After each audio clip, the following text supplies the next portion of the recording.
ಸ್ನೇಹಿತರೆ, ನಮ್ಮ ವಿಡಿಯೋ ನೋಡುತ್ತಿದ್ದರೆ ದಯವಿಟ್ಟು ನಮ್ಮ ಚಾನಲನ್ನು ಸಬ್ಸ್ಕ್ರೈಬ್ ಮಾಡಿ. ನಿಮ್ಮ ಬೆಂಬಲವೇ ನಮ್ಮ ಶಕ್ತಿ. ಪ್ರತಿಯೊಂದು ಸಬ್ಸ್ಕ್ರಿಪ್ಷನ್ ನಮ್ಮನ್ನು ಇನ್ನಷ್ಟು ಉತ್ತಮ ವಿಷಯಗಳನ್ನು ತಯಾರಿಸಲು ಪ್ರೇರೇಪಿಸುತ್ತದೆ. ಹಾಗಾಗಿ ಸಬ್ಸ್ಕ್ರೈಬ್ ಮಾಡುವುದನ್ನು ಮರೆಯಬೇಡಿ.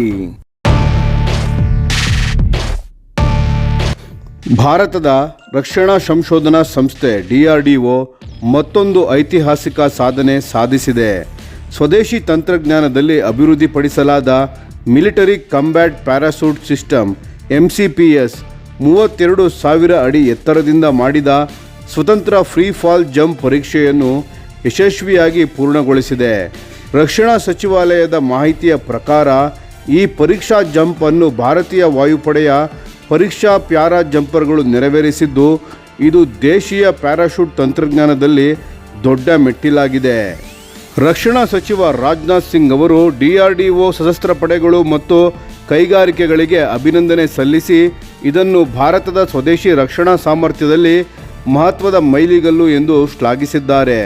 ಸಚಿವಾಲಯದ ಹೇಳಿಕೆಯಲ್ಲಿ ಈ ಸಾಧನೆಯಿಂದ MCPS ಈಗ ಭಾರತೀಯ ಸಶಸ್ತ್ರ ಪಡೆಗಳಲ್ಲಿ ಬಳಕೆಯಲ್ಲಿರುವ ಏಕೈಕ ಪ್ಯಾರಾಶೂಟ್ ಸಿಸ್ಟಮ್ ಆಗಿದ್ದು, 25,000 ಅಡಿ ಮೇಲ್ಪಟ್ಟ ಎತ್ತರದಿಂದ ಹಾರಲು ಸುರಕ್ಷಿತವಾಗಿ ನಿಯೋಜಿಸಬಹುದಾಗಿದೆ ಎಂದು ತಿಳಿಸಿದೆ. ಈ ವ್ಯವಸ್ಥೆಯನ್ನು DRDOನ aerial delivery research and development establishment ADRE Agra ಮತ್ತು defence bio engineering and electro medical laboratory DEBL Bengaluru ಸಂಸ್ಥೆಗಳು ಸಂಯುಕ್ತವಾಗಿ ಅಭಿವೃದ್ಧಿಪಡಿಸಿವೆ. ಈ ಪ್ಯಾರಾಶೂಟ್ ಸಿಸ್ಟಮ್ನಲ್ಲಿ ಅನೇಕ ತಂತ್ರಜ್ಞಾನ ಸುಧಾರಣೆಗಳು ಅಳವಡಿಸಲ್ಪಟ್ಟಿವೆ. ಹೆಚ್ಚಿನ ನಿಯಂತ್ರಣ ಸಾಮರ್ಥ್ಯ, ಕಡಿಮೆ ಇಳಿಜಾರು ವೇಗ ಮತ್ತು ನಿಖರವಾದ ನ್ಯಾವಿಗೇಷನ್ ಮೂಲಕ ಪ್ಯಾರಾಟ್ರೂಪರ್ಗಳು ವಿಮಾನದಿಂದ ಸುರಕ್ಷಿತವಾಗಿ ಹೊರಬಂದು ನಿರ್ದಿಷ್ಟ ಎತ್ತರದಲ್ಲಿ ಪ್ಯಾರಾಶೂಟ್ಗಳು ತೆರೆಯಲು ಗುರಿ ಸ್ಥಳಕ್ಕೆ ನಿಖರವಾಗಿ ತಲುಪಲು ಅನುಕೂಲವಾಗುತ್ತದೆ. ಇದು ಭಾರತದ navigation with Indian constellation NavIC ತಂತ್ರಜ್ಞಾನಕ್ಕೆ ಹೊಂದಿಕೊಳ್ಳುವಂತಿದ್ದು, ಯಾವುದೇ ಶತ್ರು ರಾಷ್ಟ್ರದ GPS ಹಸ್ತಕ್ಷೇಪ ಅಥವಾ ಸೇವಾ ನಿರಾಕರಣೆಯಿಂದ ಮುಕ್ತವಾಗಿ ಸಂಪೂರ್ಣ ಭಾರತದ ಸ್ವಾವಲಂಬಿತ್ವವನ್ನು ಒದಗಿಸುತ್ತದೆ. ಸಚಿವಾಲಯವು ಈ ಯಶಸ್ಸಿನಿಂದ ಭಾರತಕ್ಕೆ ಸ್ವದೇಶಿ ಪ್ಯಾರಾಶೂಟ್ ಸಿಸ್ಟಮ್ಸ್ಗಳ ಸೇರ್ಪಡೆಗೆ ದಾರಿ ತೆರೆಯಲಾಗಿದೆ ಎಂದು ಹೇಳಿದೆ. ಇದರ ಪರಿಣಾಮವಾಗಿ ಇತರ ರಾಷ್ಟ್ರಗಳ ಮೇಲಿನ ಅವಲಂಬನೆಯು ಕಡಿಮೆಯಾಗುವುದಲ್ಲದೆ ತುರ್ತು ಪರಿಸ್ಥಿತಿಗಳಲ್ಲಿ ಅಥವಾ ಯುದ್ಧದ ಸಂದರ್ಭದಲ್ಲಿಯೂ ಭಾರತದ ಸಿಸ್ಟಮ್ಸ್ಗಳ ಕಾರ್ಯಕ್ಷಮತೆ ಮತ್ತು ನಿರ್ವಹಣೆ ತ್ವರಿತವಾಗಿ ಸಾಧ್ಯವಾಗಲಿದೆ.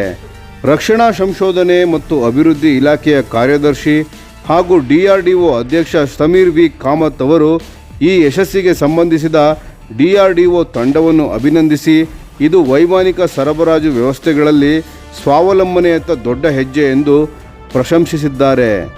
ಭಾರತದ ವಿಜ್ಞಾನಿಗಳು ಮತ್ತು ರಕ್ಷಣಾ ತಂತ್ರಜ್ಞರು ವಿಶ್ವದ ಮಟ್ಟದ ಸಾಧನೆ ಮಾಡಲು ಸಂಪೂರ್ಣ ಸಿದ್ಧರಾಗಿದ್ದಾರೆ ಎಂದು ಈ ಯಶಸ್ಸು ಮತ್ತೊಮ್ಮೆ ತೋರಿಸಿದೆ.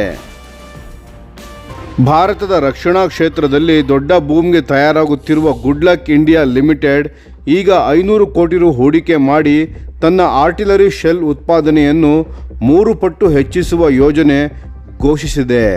ವಿಶ್ವದಾದ್ಯಂತ ಆರ್ಟಿಲರಿ ಶೆಲ್ ಸ್ಫೋಟಕಗಳ ಕೊರತೆ ಉಂಟಾದ ಹಿನ್ನೆಲೆ ಈ ನಿರ್ಧಾರ ತುಂಬ ಸಮಯೋಚಿತವಾಗಿದೆ. ಉತ್ತರ ಪ್ರದೇಶದ ಸಹರಾನ್ಪುರ್ನಲ್ಲಿ ಇರುವ ಕಂಪನಿಯ ಘಟಕದಲ್ಲಿ ಈಗ ವರ್ಷಕ್ಕೆ ಸುಮಾರು 1.5 ಲಕ್ಷ M107 ಮಾದರಿಯ 155 ಮಿಲಿಮೀಟರ್ ಆರ್ಟಿಲರಿ ಶೆಲ್ ಕೇಸಿಂಗ್ಗಳನ್ನು ತಯಾರಿಸಲಾಗುತ್ತಿತ್ತು. ಹೊಸ ಹೂಡಿಕೆಯ ನಂತರ ಈ ಉತ್ಪಾದನೆ 4 ಲಕ್ಷ ಶೆಲ್ಗಳಿಗೆ ಏರಲಿದೆ. ಅಂದರೆ ಕೇವಲ 1 ವರ್ಷದಲ್ಲೇ ಟ್ರಿಪಲ್ ಗ್ರೋತ್. ಈ ಹೂಡಿಕೆಯ ಮೂಲಕ ಕೇವಲ ಶೆಲ್ ಕೇಸಿಂಗ್ ಉತ್ಪಾದನೆ ಮಾತ್ರವಲ್ಲ, ಅತ್ಯಾಧುನಿಕ ಏರೋಸ್ಪೇಸ್ ಕಾಂಪೊನೆಂಟ್ ತಯಾರಿಕಾ ಯಂತ್ರೋಪಕರಣಗಳನ್ನು ಅಳವಡಿಸಲಾಗುತ್ತಿದೆ. ಇದರಿಂದ ಕಂಪನಿ ಏರೋಸ್ಪೇಸ್ ಮತ್ತು ಹೈ ಪ್ರಿಸಿಷನ್ ಡಿಫೆನ್ಸ್ ಸೆಕ್ಟರ್ನಲ್ಲಿಯೂ ಕಾಲಿಡುತ್ತಿದೆ. ಈ ಯೋಜನೆ ಆತ್ಮನಿರ್ಭರ ಭಾರತ ಅಭಿಯಾನದ ಗುರಿಯಂತೆ ದೇಶದ ಆಮದು ಅವಲಂಬನೆಯನ್ನು ಕಡಿಮೆ ಮಾಡಲು ದೊಡ್ಡ ಹೆಜ್ಜೆಯಾಗಿದೆ. ಗುಡ್ಲಕ್ ಡಿಫೆನ್ಸ್ ಆ್ಯಂಡ್ ಏರೋಸ್ಪೇಸ್ ಎಂಬ ಸಹಾಯಕ ಘಟಕದಡಿ ಕಾರ್ಯನಿರ್ವಹಿಸುತ್ತಿರುವ ಈ ಪ್ಲಾಂಟ್ ಅಕ್ಟೋಬರ್ ಮೊದಲ ವಾರದಲ್ಲಿ ತಯಾರಿಕಾ ಪರವಾನಗಿ ಪಡೆದ ನಂತರ ಈಗಾಗಲೇ ವಾಣಿಜ್ಯ ಉತ್ಪಾದನೆ ಆರಂಭಿಸಿದೆ. M107 ಶೆಲ್ಗಳು 155 ಮಿಲಿಮೀಟರ್ ಹಾವಿಟ್ಸರ್ಗಳಿಗೆ ಅತಿ ಮುಖ್ಯವಾದ ಭಾಗವಾಗಿದ್ದು, ಆಧುನಿಕ ಯುದ್ಧದಲ್ಲಿ ಅವು ಲಾಜಿಸ್ಟಿಕ್ಸ್ನ ಬೆನ್ನೆಲುಬು ಎಂದು ಪರಿಗಣಿಸಲಾಗುತ್ತದೆ. ಯುರೋಪ್ ದೇಶಗಳಲ್ಲಿ ಉಕ್ರೇನ್ ಯುದ್ಧದಿಂದಾಗಿ ಆರ್ಟಿಲರಿ ಶೆಲ್ ಸ್ಫೋಟಕಗಳ ಕೊರತೆ ಉಂಟಾಗಿರುವ ಹಿನ್ನೆಲೆಯಲ್ಲಿ ಈ ಸಮಯದಲ್ಲಿ ಭಾರತೀಯ ಕಂಪನಿಗಳಿಂದ ಸರಬರಾಜು ಪಡೆಯಲು ಜರ್ಮನಿ, ಫ್ರಾನ್ಸ್, ಪೋಲ್ಯಾಂಡ್ ಮುಂತಾದ ರಾಷ್ಟ್ರಗಳು ಮುಂದೆ ಬಂದಿವೆ. ಕಡಿಮೆ ದರದಲ್ಲಿ ಉತ್ತಮ ಗುಣಮಟ್ಟದ ಶೆಲ್ಗಳನ್ನು ನೀಡುವ ಸಾಮರ್ಥ್ಯದಿಂದ ಭಾರತ ಈಗ ವಿಶ್ವಾಸಾರ್ಹ ರಕ್ಷಣಾ ಪಾಲುದಾರನಾಗಿ ಹೊರಹೊಮ್ಮಿದೆ. ದೇಶೀಯವಾಗಿ ಕೂಡ ಭಾರತೀಯ ಸೇನೆಯ advanced towed artillery gun system ATAGS ಸೇರಿದಂತೆ ಹೊಸ ಪೀಳಿಗೆಯ ಶಸ್ತ್ರೋಪಕರಣಗಳ ಖರೀದಿ ಹೆಚ್ಚಾಗುತ್ತಿರುವುದರಿಂದ ಶೆಲ್ಗಳ ಬೇಡಿಕೆ ಗಗನಕ್ಕೇರುತ್ತಿದೆ. ಕಂಪನಿಯ ವ್ಯವಸ್ಥಾಪಕ ನಿರ್ದೇಶಕ ಮೋಹನ್ ಗುಪ್ತಾ ಅವರು ಹೇಳಿರುವಂತೆ ಈ ಬಾರಿ ಬೇಡಿಕೆಯನ್ನು ಪೂರೈಸಲು ಗುಡ್ಲಕ್ ಅತ್ಯುತ್ತಮ ಸ್ಥಿತಿಯಲ್ಲಿ ಇದೆ. ಗುಡ್ಲಕ್ ಇಂಡಿಯಾ ಇತ್ತೀಚಿನವರೆಗೂ ಸ್ಟೀಲ್ ಪೈಪ್ ಹಾಗೂ ವಾಹನದ ಬಿಡಿ ಭಾಗಗಳ ತಯಾರಿಕಾ ಕ್ಷೇತ್ರದಲ್ಲಿ ಕಾರ್ಯನಿರ್ವಹಿಸುತ್ತಿದ್ದ ಕಂಪನಿ 2020ರಿಂದ ಡಿಫೆನ್ಸ್ ಸೆಕ್ಟರ್ಗೆ ಕಾಲಿಟ್ಟು ತನ್ನ ಪೋರ್ಟ್ಫೋಲಿಯೋವನ್ನು ವಿಸ್ತರಿಸಿದೆ. AMCA advanced medium combat aircraft ಯೋಜನೆಗೆ ಕನ್ಸೋರ್ಟಿಯಂ ರೂಪಿಸಲು ಭಾಗವಹಿಸಿರುವುದರ ಜೊತೆಗೆ ಶೆಲ್ ಫೋರ್ಜಿಂಗ್ ಆರ್ಡರ್ಗಳನ್ನು ಪಡೆದಿದೆ. ತಜ್ಞರ ಅಂದಾಜಿನ ಪ್ರಕಾರ ಭಾರತದ ರಕ್ಷಣಾ ರಫ್ತು 2024 ಮತ್ತು 2025ರಲ್ಲಿ 21,000 ಕೋಟಿ ದಾಟಿದ್ದು, ಯುರೋಪ್ ಮುಂದಿನ 2 ವರ್ಷಗಳಲ್ಲಿ ವರ್ಷಕ್ಕೆ 10 ಲಕ್ಷಕ್ಕೂ ಹೆಚ್ಚು 155 ಮಿಲಿಮೀಟರ್ ಶೆಲ್ಗಳನ್ನು ಆಮದು ಮಾಡುವ ಸಾಧ್ಯತೆ ಇದೆ. ಇದರಿಂದ ಗುಡ್ಲಕ್ ಇಂಡಿಯಾಗೆ ಶೆಲ್ ಉತ್ಪಾದನೆಯಿಂದ ಮಾತ್ರವೇ 300 ಕೋಟಿ ರುಗಿಂತ ಹೆಚ್ಚು ಆದಾಯದ ಸಾಧ್ಯತೆ ಇದೆ. ಇದೇ ವೇಳೆ ಏರೋಸ್ಪೇಸ್ ಕ್ಷೇತ್ರದಲ್ಲಿನ ವಿಸ್ತರಣೆಗೆ ಕಂಪನಿಗೆ ಹೊಸ ಬಾಗಿಲು ತೆರೆದುಕೊಡಲಿದೆ.